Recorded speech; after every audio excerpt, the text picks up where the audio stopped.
I think the Jake Paul thing, it certainly brought a lot of attention back on boxing again. They from my perspective, they seem to have, kind of really highlighted the sport. And I don't know what their long-term game is, but it's boxing was kind of dying for a while, wasn't it? People say that, but that's not true. No, it's if a person is not a fan of it and is not tapped into it, then they would assume that. Right. Like, I don't know anything about soccer, but that's the biggest sport in the world, right? To me, it's not even a thing. So, you gotta think, the richest athletes in the world are boxers. You know what I'm saying? Right. With their 2 fights a year. So Floyd Mayweather and Manny Pacquiao top the Forbes list of athletes 8 to 10 years, something crazy. You know what I'm saying? Conor McGregor came out of nowhere and got that fight with Floyd and rose his stock. He's the highest paid athlete 2 years straight. You know what I'm saying? So it's not like there's guys who are like, you have different levels of fighters. You have your champion, you have top contenders, you have prospects, you have journeymen, and you have just opponents, right? The caliber I listed in order of the highest to the lowest. There's guys that are journeymen that give entertaining fights but lose a lot, that are locked in at 7 figures a fight that you've never heard of. You know what I'm saying? So the boxing is so dug in, it's not going nowhere. No. The people that love boxing. You know what I mean? It's just a classic sport that's been around, for a long time. And it's too exciting for it to go anywhere. You know what I mean? Now, the Pauls have brought extra eyes that probably typically wouldn't normally watch boxing to it, but I don't think they're going to stick around. They're just fans of his, which is, that's fine too, know? So, but now boxing, you got to think like, for a long time, the UFC magazine, they was taking a lot of shots at boxing, but using like Mayweather or Pacquiao for their covers. They're talking shit, but they're using boxers to sell magazines. You know what I'm saying? So, and you got to look at the lifespan of a boxer's career versus a mixed martial artist career. And I'm always on the side of the fighters, right? And in mixed martial arts, they get treated like shit. They have very short careers. The money is not that good. You know what I mean? The money's not good at all, except for the breakout stars, the Conor McGregors, the Ronda Rouseys. You know what I'm saying? And they're few and far between. And you can look at all of the guys that try to emulate them. It doesn't work. Like Kobe Covington, he tried to take on this over-the-top persona.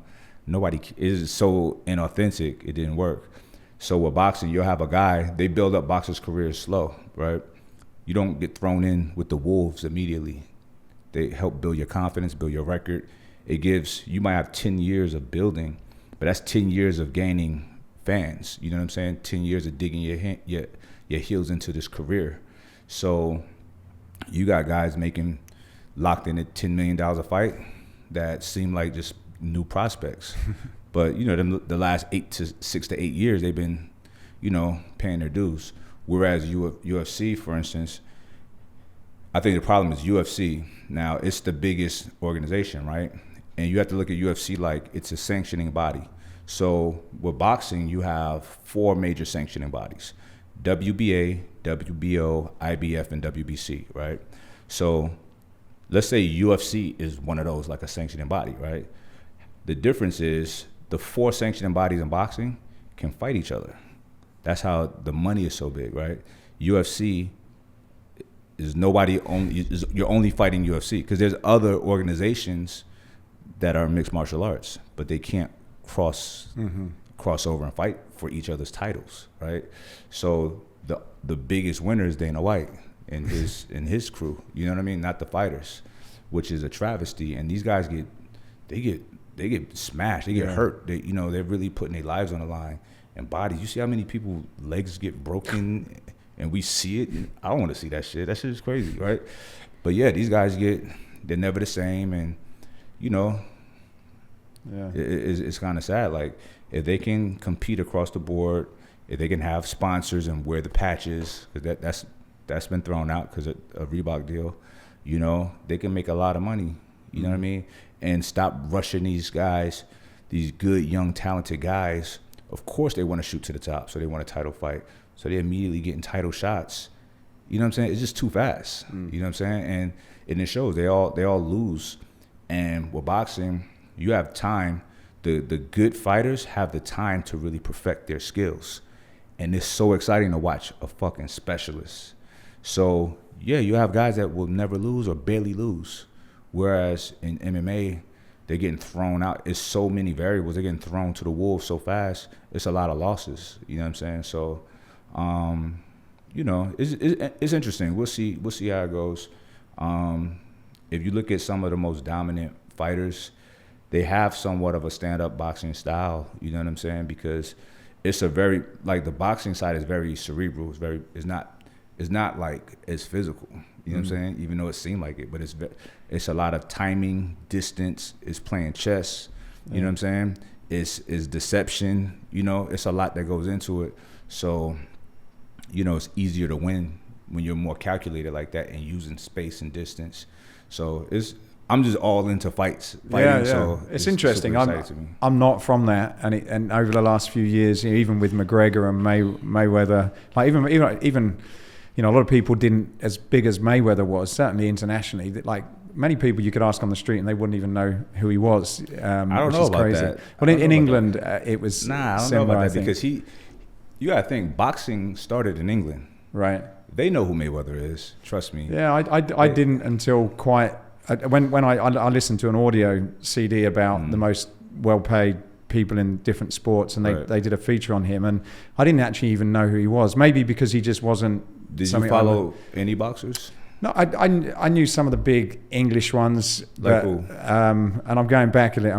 I'm sort of showing my age now, but probably people in this. The last big English sort of fights I used to remember are sort of like the Tyson times and the Frank Brunos and that's a long time that's ago. right. Yeah. And so that's not a people not recognizing Mayweather thing. That's a you not tapped into boxing thing. Yeah, you're right. And I would put myself in the category of the general public that, you know, like if obviously everybody heard the Mayweather Conor McGregor fight, like wherever you were, and even if you weren't interested in it, you know, you kind of knew that was going on. And there was always, when Mike Tyson was around, you couldn't escape the Mike Tyson. Yeah, it's different. He's a different animal, right? Yeah, and he was on TV. He was in the newspapers, and so I suppose when I'm saying about boxing, I guess it was very much in people's lives. You know, if a big fight came on, everybody heard about it, and I guess it's sort of now in terms of the unspecialist. Let me give you something though.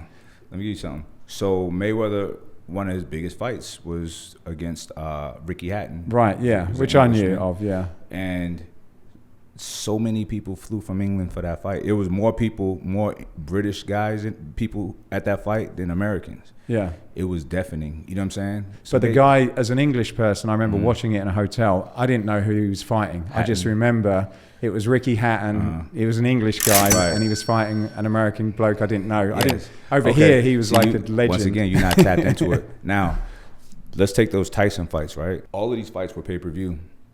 Mayweather, the top pay-per-view fights is like 1, 2, 3, 4, 5, 6, 7 or so that are all Mayweathers, and then a couple other guys, and then Mike Tyson. You know what I'm saying? So it's just the era that you paid attention that you were tapped into. Because Mayweather, all right, so you have different regions. Now, people love Mike Tyson because, first, the heavyweight champion is different than a welterweight champion, right? It's like everybody respects him because he's a big man.